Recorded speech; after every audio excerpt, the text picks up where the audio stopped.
Hello, world. Welcome back to the Fantastics podcast. An interesting weekend where a guard of honor was given, but disregard was served. And of course, there were losses by those who were preparing themselves for the second leg of the semi final showdown in the UEFA Champions League. The cost one, Harry Kane finally got his hands on the Bundesliga, even though he was delayed for a day and he was caught on camera crying. We are back again on the show, and as usual, I am not alone. My ever ebullient co-host who celebrated his birthday yesterday. Ladies and gentlemen, Atewo for Sabubu. Happy birthday, Sabubu! Thank you very much. Thank you very much. Welcome to the show. How are you doing? How does it feel to be a year older and more Fantastics? Well, I would say a year wiser. A year wiser. That's because it captures it better. Yeah, because when they give birth to you, you're counting down to you leaving the world. That's just the irony about life. Yeah. We humans don't like to talk about death, but death is very inevitable. Yeah. You understand? The weekend came and finally Harry Kane won a trophy that he's yet to touch.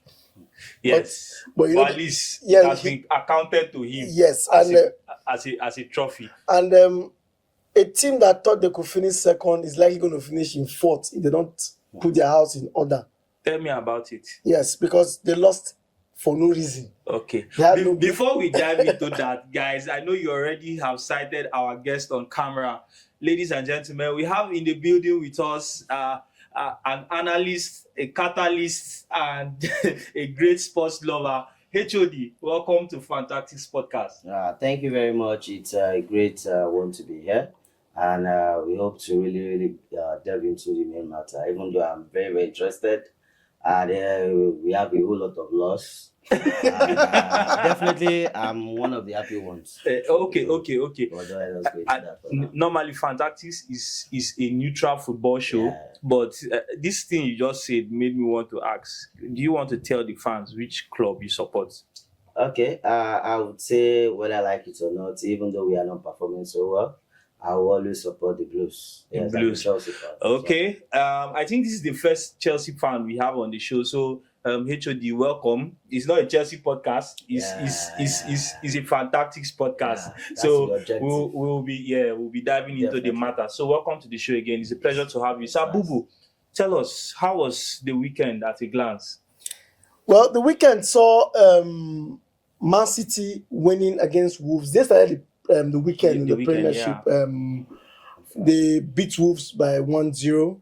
But let's take 3 days back in the Champions League, where Arsenal with the full house, PSG got a goal from nowhere and just decided to sit on that goal and frustrate Arsenal. I don't understand.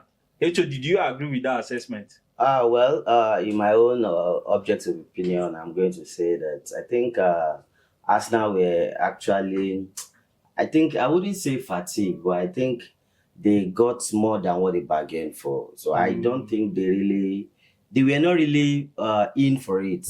From PSG point of view, if you've actually watched them very closely, you would love to know that they play more as a balanced team. They play back in, back out. Unlike Arsenal was expecting, but we've beat this team before. So they were a bit arrogant. Yes. I think that is just no, I won't say arrogant, neither will I say lackadaisical. You remember I said something last week that not too much is the same thing. Even the same team, you play the same team, 7 days space, you won't meet the kind of might not be the same. formation at all. What happened when that match was, I took my time to watch the match again. The goal came in the first 5 minutes from against the run of play. Let me use that word. Yeah. And what PSG simply did in that match was cut the airflow. That's what they cut the airflow. They suffocated us now that the wingers that were more of the troublemakers were not getting service. And Odegaard was very poor in that match that day. So Sabubu, I like the word you used. You said they suffocated Arsenal, which is very accurate. Like I said, I will still stand by the word that Arsenal were a little bit arrogant because they had just beaten Real Madrid home and away. that's in the Champions League. It doesn't get better than that, aside from winning the trophy. Okay. That's football, Champions League heritage. And then, of course, they had already defeated PSG earlier in the season. So, see finish, they inside. They felt like they had seen it all. But it was a brilliant tactical execution by PSG. They came in, they blitzed Arsenal in the early minutes. They controlled the game. I don't think it was a smash and grab because they dominated possession. They had more attempts. And I believe, although Arsenal also had chances to come back in it, but it takes big performances or a big performance from your players to get results They like scored that. a goal that Vieira chunked off, Yes. which was very, very close Close, indeed. in that match. And And they hit the post a couple of times. if you know, one thing about football is moments. Yeah. And if that goal had been counted, maybe the trajectory of the game would have changed. But give it to them. They came with a plan, they And executed the plan, Excellent. and it worked well for them. Another match that took place in Barcelona Olympic Stadium was Barca and Inter Milan. Everybody felt Inter were coasting until that young man decided to do a Maradona for them. Now, Sabu, before we go into the reaction of Barcelona, which just to throw it in there was excellent. Did anybody expect Inter Milan to be 2 goals up in about 20 minutes into the game?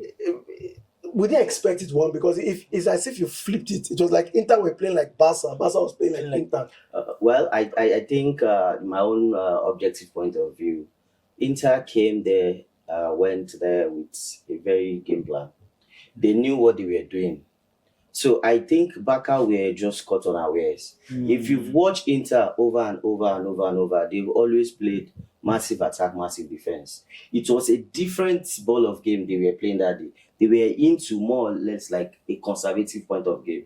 So they did not really expect, or Barca did not actually expect what they actually got. Yeah. So Sabubu, the two strikers, much is said about Inter's formation and their 2-point men. They were just coming back from, injury layoffs. And they came in and delivered that kind of performance. Thuram and Lautaro. Lautaro was the quieter of both of them. But, Sabubu, where do you think that match was ignited from? The match was ignited when Inter went 2-0 up. And Barca just sat down and said, this thing is slipping off. I don't think Barca sat down to think it. It's just one player, like you said earlier. See, you can be playing well and you can be losing. That's football for you. You remember that FA Cup semi-final? Yeah. Aston Villa versus Crystal Palace. Yes. Aston Villa were playing excellently, well, and but Crystal Palace were just snatching them. So I won't say Barca were playing badly, but those 2 goals by Inter Milan woke them up and said, if we let these guys play the way they are playing, they might just maul us in this match. Yes. And now that game was more of individual brilliance from 1 or 2 players. Everybody started saying, you know what? Let me just take up the mantle and show it. Because if there's one thing about football you've come to understand is when the match starts, there's not too much a coach can do by shouting. Yeah. So what they do is they speak to one player and say, tell that player, you tell that player. Because when the stadium is noisy, passing the message across becomes a problem. Yeah. But take it or leave it. The match ended what? 3-3. Officially, that match is new. Yes. As it is. It's Because there's no away goal. finally poised. So it's as if they're starting the match all over again. So it's winner takes all. So, guys, one word for Lamine Yamal. Sabubu, one word. Just describe that guy. Somebody I One saw. word. No. I'll tell you why the one word cannot really click. People were comparing his statistics with Ronaldo and Messi at that age. And I laughed and I said, well, a football career is not a sprint. Yes. It's a marathon. In the next 5 years, let's see. Talk about him again. Yeah, but But right now, he's playing awesomely. HOD. If there's a word like that. Awesome. HOD, one word for Lamine Yamal.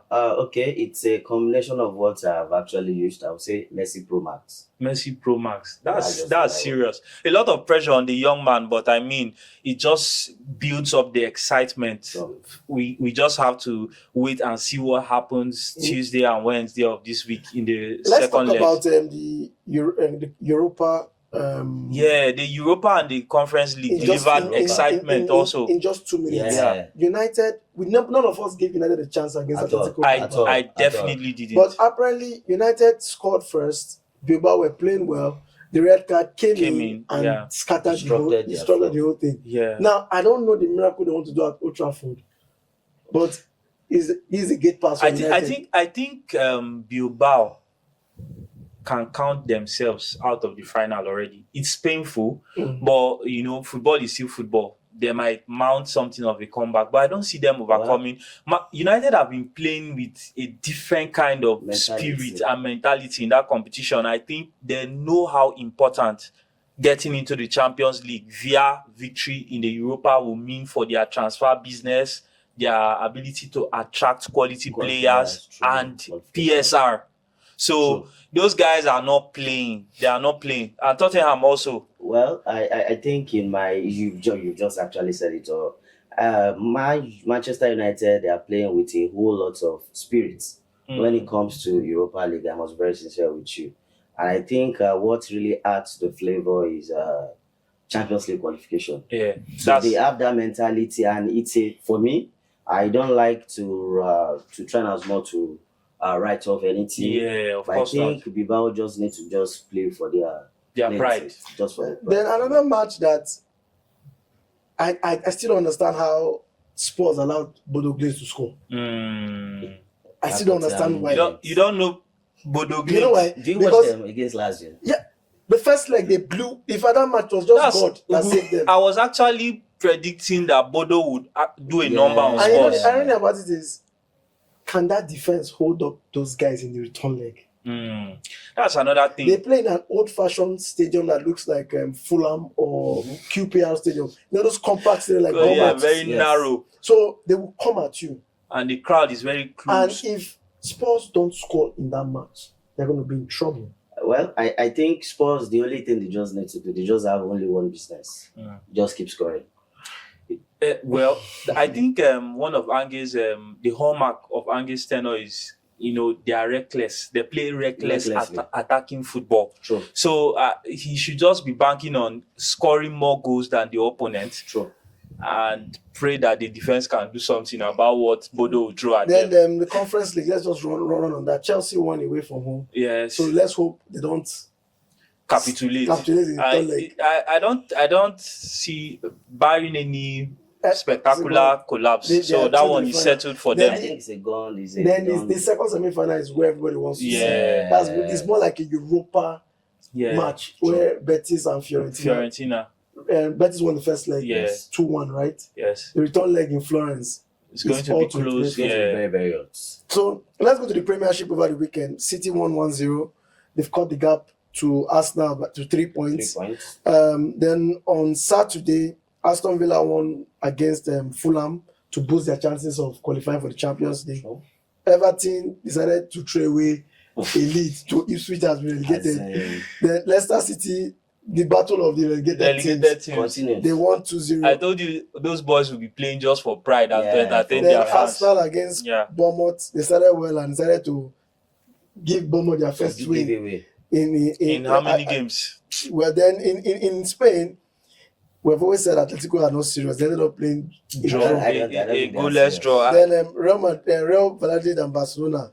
Barca won 2-1 after Valladolid scored first. Then in Germany, Leipzig won. Leipzig and Bayern 3-3 draw. And Leverkusen needed to win to keep the title race alive. So, delay. Yes. So at the end of the day, Hurricane was pictured saying, "Who do me this thing?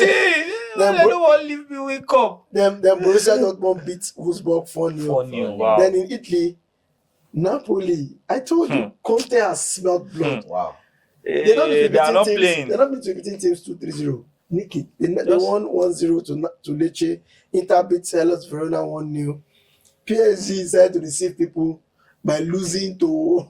If you actually watch that match, I think they didn't even feel. They fielded their second 11, barring João Neves. Yes, only Neves was the guy who started in the Champions League. I would like to start. Then AS Monaco won to Saint Etienne.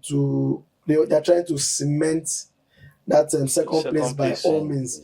Then on Sunday, in the Premiership, United were so awful against Brentford. You wouldn't say awful. Word. Football is in moments, like you said, and some of the moments just counted against them. They were not. Of course, it was a weakened team. Also, they made a draft of changes and they gave chances to some of their, fringe players to show themselves. But unfortunately, they didn't grab the opportunity as much as they should have. The match, it was a loss. At one point, it was 4-1. Then they scored 2 goals to make it believe the scoreline. Respectable, yes. Then Brighton and Newcastle, it was a blow for Newcastle because if they had won that match, they would have cemented their top 5 aspiration. Yeah. Tottenham also drew West Ham. Tottenham played 1-1. Then the guard of honor was done at Stamford Bridge, and it vexed Chelsea. He said, "You will press your neck here." Yes. Then after the guard, they can't disregard the champions. It was one of Chelsea's best performances. Yes, I think Kopama was the same Kopama we used to know. So HOD, as a Chelsea fan, because I am also a Chelsea fan, and I have been one of the prophets of doom concerning our season. 3 episodes ago, I anticipated that Chelsea might not be able to win 3 games out of their last 6. Sure. And they have won 3 games out of their last 6 already. So, what do you think this match, what does it change for Chelsea going forward? They still have Newcastle to play. They still Manchester United. Yeah, they still have Manchester United. And they still have Nottingham Forest. 2 teams that are directly competing with for a top 4 place or a Champions League place. Let's put it that way. A Champions League place. So, what do you think this match, beating the champions and putting in such a statement performance, changes for them? Okay, I think yesterday's performance actually, like I always tell people, Chelsea looks like a team that always pride in themselves and pressure. Let me take us down memory lane. Last season was the second half of the season. Chelsea played very well. Under Pochettino. Okay, so the running was a whole lot of street excellence games in, games out for them. Yeah.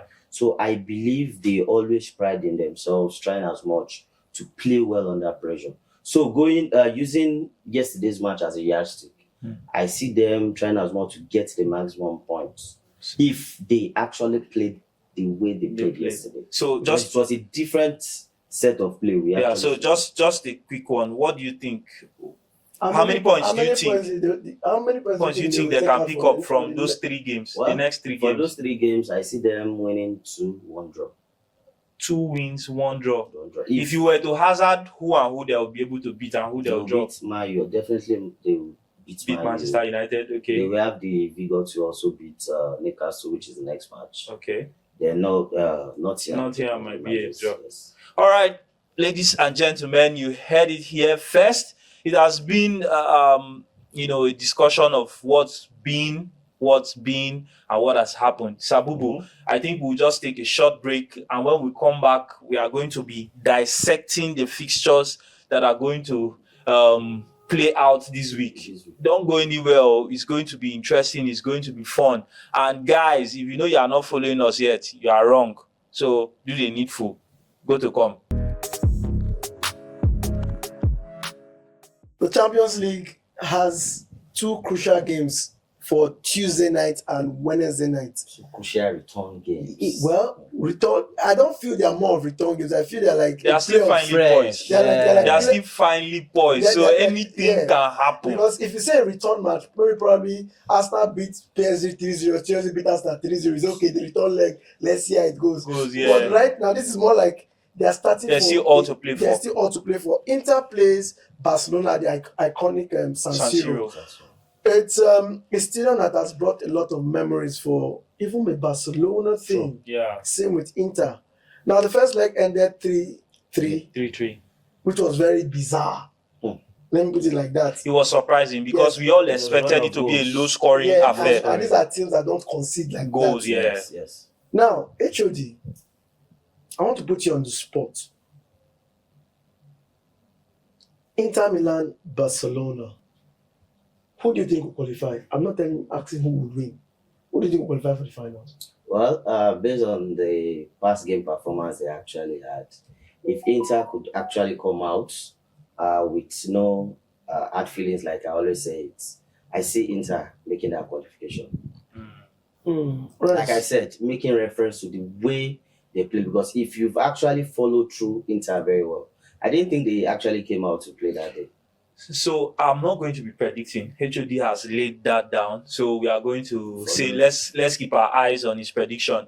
I'm just going to do a little bit of analysis on what we are to expect. Inter laid down a blueprint for how to dismantle that Barcelona highlight. Now, all season they have been able to, with even against teams that have faster wingers and faster players, but somehow Inter were able to wrestle the midfield, put in passes, use their wing backs efficiently, drag the defenders out of position, and gave those guys. You will notice Dumfries and DiMarco were having a few days, Dumfries especially, and he ended up providing 2 goals. So I think it's going to be very interesting. Barcelona will need to take care of that wing, the access to their flanks. Hopefully, Keita Balde will be back. He was sorely missed because he's a very tricky wing back to deal with. Of course, if Dumfries was operating in this side, he will be operating the other way. So Barcelona will hope to have him back. So it's an exciting one to watch. And of course, Barcelona can score goals. They proved it. And they have one of the best players in the world right now in Lamine Yamal. Yeah. He just hold that match for neck, like you say, I deal with you. So we'll watch out for that. Then Wednesday match, PSG and Arsenal. These 2 teams, their season are pegged on this match because everybody knows PSG would always win the championnat in France. Yeah, so Enrique was brought into that team to win the Champions League. True. If Enrique wins the Champions League for 3 straight years and doesn't win the championnats, they don't give a damn about it. Because if you look at when they started putting in the second place team to win to play in the Champions League, it is the teams that didn't win the league that will win the Champions League more than the actual teams that are winning the league. Indeed. Arsenal, PSG, quick one. Sabugo, I think we should put you on the spot. No. I want to put you on the spot. Why? You are a supporter of Arsenal. And I think above all, you would be coming from a position of this is what we need to do to get the job done. So I'm going to be asking you, I'll put you on the spot as an Arsenal fan. What do you think Arsenal need to do to get across the line against PSG? See, it's a very simple thing. If Arsenal wants to win that match, because they have to win it for even extra time. Win in the sense that if they win it by a long goal or 2 and it goes to extra time, and then they win by 2 goals, they win the match. They have to be good off the ball. That's the hallmark of any good team. When you don't have the ball, it's how good you are, because you are under pressure when you don't have the ball. The other team sees clearly because they are the ones holding the ball. They are putting you off guard. If Arsenal can take care of that, and when they have the ball, they should utilize it, because they may not have a lot of chances in front of goal.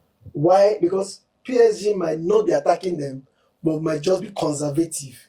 You understand what I'm saying? Because one thing about football, especially a team like Arsenal and Barcelona, is when you attack them, you give them that leverage to play you.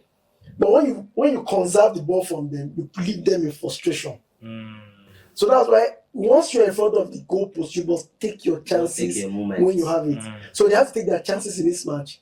If they can score first, better for them. It counts names. Okay. HOD, do you see Arsenal coming back in this match? Well, from my very, very objective point of view, I believe... The way you are adding this very, very objective point of view, are you sure it's objective? Okay, so I'm going to give reasons for that. Yeah.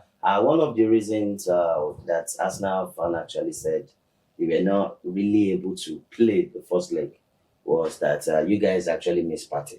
Okay. Yeah, Partey will be back for Victoria. I forgot to say that. Back. So I believe if he could actually marshal that midfield, I think they should be going ahead. But if they play with that kind of mentality, because PSG, they know that the league is already settled. Sorted. Of course, they were able to play their second 11. And to add to what he's saying, because of Partey, Real Madrid is not as bad as people think they are. Partey made Bellingham look so ordinary in that match because of that midfield immersion. I wouldn't want us to go to that match. You know what I'm saying. So when I'm talking about football here, I do not do affiliations. I say it based on how I see it. But Real Madrid are that bad. I just want to drop it there. They are that bad. I think they are that bad. They are that bad. But go ahead. If you say that they are bad, I agree. You understand? But no, we are not taking anything away from the performance. No, really the performance. No, that's what I'm saying. I'm trying to tell you, Madrid are that bad. One or two players can change a game. Yeah. You understand? He comes back from the return leg. Arsenal has a chance because he's there, because of the influence he brings to that midfield. Now it's not be the battle of the midfield. Yeah. Let us take it by the scruff of the neck and see how we go about it. I think you might have a point. What changes with Partey in the team is that Partey is physical. Yes. He's imposing. He is press resistant. That's something that you can't take for granted in your defensive midfielder. And he will free up Declan Rice to do more damage up front. And at least it gives freedom also. And then of course, the makeshift attack that was fielded, or the second makeshift attack, because Merino in the striker's position is already makeshift. But I think it gives Arsenal a better opportunity if Merino is also played up front. So it's an interesting one to watch. But like I said, do you see Arsenal coming back? I see them coming back, though it will be very, very challenging. Very, very difficult. I don't think Arsenal can qualify. From my own position. No. They might win, but I don't think they can qualify. Because PSG will likely score. Not likely score. They will likely score. Arsenal will score. PSG will likely score. So it now comes to the fine margin of who scores more. You're not saying the game will be more open compared Of course, it will be more open. Arsenal is going to attack, definitely. They are not going there to manage the game. Yes. They want to win. And so they'll be out. True. And of course, with the pace of Dembele, the trickery of Doué, and then Quara, and then Bakola from the bench, and those guys, Vitinha to pull the strings. So you are going to see goals. Let's go to Thursday because we're running out of time. Thursday night, boys. Bordeaux and Tottenham Hotspur. I think we've discussed this. No. We are talking about the first leg. So we are looking at what happens. So do you think... So I see, funny enough, I actually see Tottenham still going through. Okay. It will be a battle of who scores most. Okay. And Tottenham already has the advantage. Then Manchester United versus that's the done match. Chelsea and the other guys. So Fiorentina and Betis. Yes, I think that's a match to watch because it will be a whole lot of who draws the first blood. The Brazilian boy from on loan is really doing well, making his to break your heart. Fiorentina will go through. I think Betis will go through. I'm backing Anthony with another moment of magic to make the difference. Okay. But I mean, we are just going to keep our eyes peeled and our fingers crossed to see what will happen. Then let's go to the weekend fixtures in the Premiership. It will be more selected fixtures. Yeah. Because we can't, and the selected fixture starts with Southampton Man City. Man City plays first. If they win that match, they go level with Arsenal in second. So we haven't even talked about Arsenal gradually slipping into a Champions League qualification race instead of a title race. No, the title race is gone. No, it's gone already. We all know that, but I mean, they had second place locked down before. But gradually they have opened up. I think their focus is more on the Champions League. And I don't blame Arteta. I mean, going all out for the big game is worth it. But I just hope it doesn't backfire.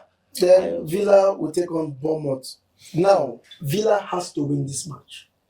If they lose it, they should forget about the top 5. Because they have an outside chance as it is. Because of the running. They run in. Most of the guys competing for the top 5 positions. They are playing themselves. Newcastle, Chelsea, Nottingham Forest, Chelsea, and the like. So it's still close. Arsenal still has big games against. Advantage. So they have to win that match. It's a must win for them. They have them and hope the other teams take out points from themselves. Then Atletico Madrid to play Real Sociedad. We Atletico has nothing to have fight. given up on them. Atletico have given up on themselves. So it's not about we giving up on them. Because They have checked out for this season. then we didn't talk about something we didn't talk about this in the first segment before you went on break. AS Roma won again. So officially now they are 5th level on points with the 4th place team. You get the point now. Then for Sunday fixtures, Newcastle, Chelsea, St James Park, one of the most craziest stadiums in England. Yes, and a place that Chelsea has collected. And Chelsea has never had it easy there. Nobody has it easy there. Yes, because every big team has collected there. yes. Steady. Well, like I said, and this is not because I'm a Chelsea fan. Yeah. If they actually play with that kind of vigor, that strength that they actually did exhibited against, they are going to. I think you just have to grind that out. I think Chelsea are in a place where they have a striker bringing with confidence in Nico Jackson. He's scoring goals. Enzo Fernandez is scoring goals.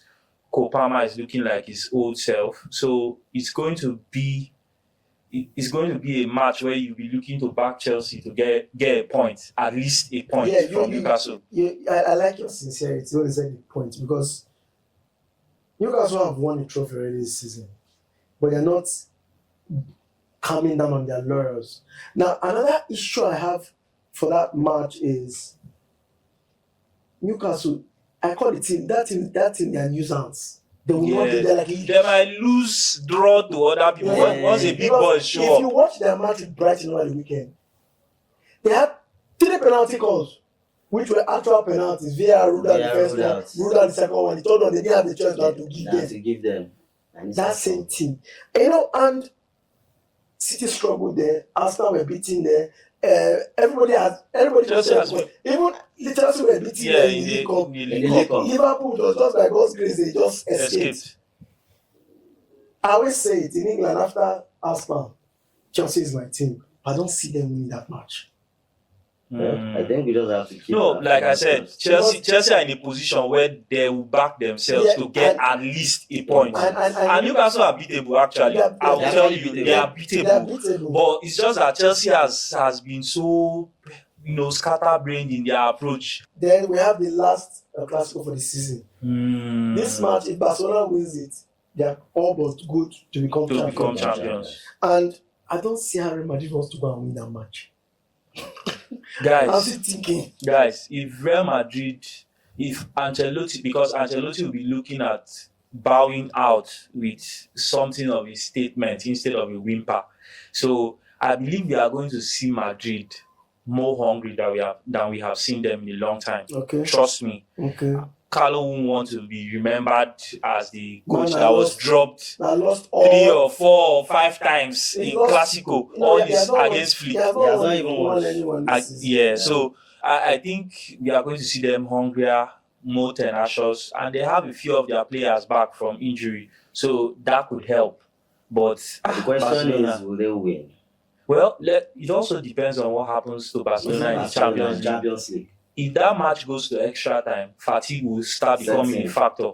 Madrid will be fitter. They'll be, or maybe not fitter, but they'll be more rested. So they'll have more stamina. So a lot of factors coming into play. But this is a week where if you're a football fan, you will just on your television, just sit down, buy anything where you enjoy. You just spread your leg and watch football. You have a whole range of matches to enjoy. Italy. Yeah. We're going to talk about just 2 matches on Sunday.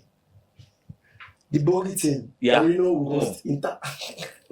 Inter Milan might still be backing themselves to have enough in the tank, but any slip up now, title gone. Honestly, because Napoli, I don't think they are going to lose a game till the season is over. Then the match of the week will be played on Monday.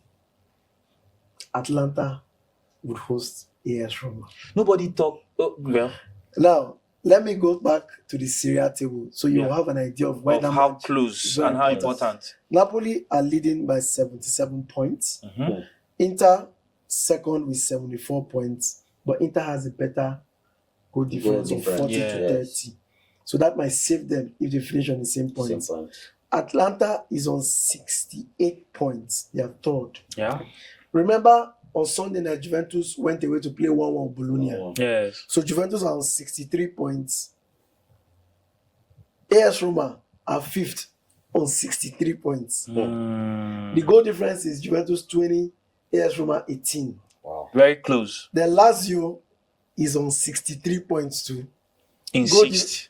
in Plus sixth. 13th. Thank you. So Bologna is 62. So you can see that there's a mini Italian league Yeah. For the top three, or from- you could say for the top three. from 3 Let's say 3 to 8. to Yes. 8 To 3 to 8. You understand? So, and Atlanta boosted their chances. not even apart from the chances, their goal difference by trashing this team they played yesterday 4-0. So as it is, Ranieri just needs to avoid defeat, and he's just there cruising. I mean, And he has actually done. He has done. so we have sung Claudio Ranieri's praises a lot on this show, and I believe the man has done enough to deserve his statue at AS Roma, not just for this spell, but for others. But above all, restoring the pride, the joy, and the enjoyment to the Olimpico. It's an amazing job, and he deserves his flowers. Whatever decision he takes after this season ends. Well done, Ranieri. You know, there's one thing I've come to understand about coaching. Your mentors can just work in certain situations. Yeah. You get what I'm talking about? Pochettino came into Chelsea last season. They criticized him, but when he clicked, it was like everywhere actually made. Chelsea when they were in an embarrassing position by January last year. Yeah. If I'm correct, yes. By It was, January last year. 9-10. We are done. They were I think they were around it. But the way they just went up, Switched. if the season had 5 extra matches, they would have Chelsea finished would have finished in the top 4. Yeah. True. Because the way they were taking out teams as if you don't want to slaughter you today, you know. But Maresca, I don't understand that. I told him when I said Chelsea created a lot of chances. They created more chances than any other team in the Premiership. Yeah. But they They're don't not take just it. They don't take They're not clinical. You take understand? And when they tend to now score, we have a Sanchez that is doing giveaway. Indeed, he's doing Always giveaway, giveaway. and it's painful. You know, Guys, painful. we didn't talk about one of the biggest news in football this weekend. So after Liverpool's encounter with Chelsea, it was announced officially that Yes. Trent will be signing out and he will be joining Real Madrid. A lot has been, they have dropped him, a betrayer, a turncoat, this and that. But Sabubu, what do you think? What do you think about that decision? Well, the decision is he said that I read on a particular sport article today that other clubs were asking him how much is Real Madrid paying, that will pay you more. Much. But he wants to play for the shirt. And Bellingham helped him out because Bellingham has been his childhood friend. So he did more of the middleman discussion. Agents. Real Madrid has a wage structure. Don't let anybody deceive you. They have a wage structure that they can't break. What they simply do is, if you're the type that is very marketable, then they might give you flexibility with your they might image give you rights. some percentage from your Based on the marketing, commercials. for your Yeah, marketing rights, be it your jersey sales, Jersey sales, how your face on social media, image rights because and they consider your social media handles too when they're signing you. Sure. Your image rights that you said and how marketable you can be. And he didn't want to disclose how much. Of course, he will have a sign-on bonus and a very handsome salary because there's no sign-on fee. Yeah, the salary was a salary that many clubs could dwarf. Okay, I think just to add to what you've said, the best thing is he just wants to play for the club. He just wants to play for Yeah. Real Madrid, nothing more. Because while I was even checking throughout, I saw one of his pictures he posted, and the caption was Ibenabo. So Do he you has realize that actually some Italian teams were ready to pay him much more than to pay more. But I think he just wants. But he just want to play I for Real think Madrid. I think there's still that draw that Real Madrid has. There were two of them. Bring There were two of them led by him and Alfonso Davies. Davis. But they ended up Going for him instead of Davis. Davis has already committed to a contract with Bayern. That it was after no, they it told was- him that they were not going to get he wasn't coming in. So he Oh. was not advised to sign the contract. Sign it. Because Real Madrid sorry to use the word.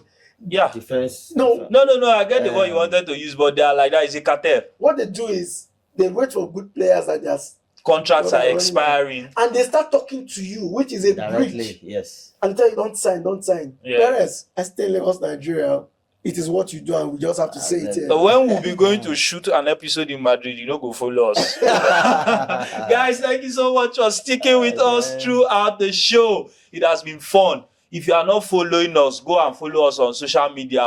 We did give away.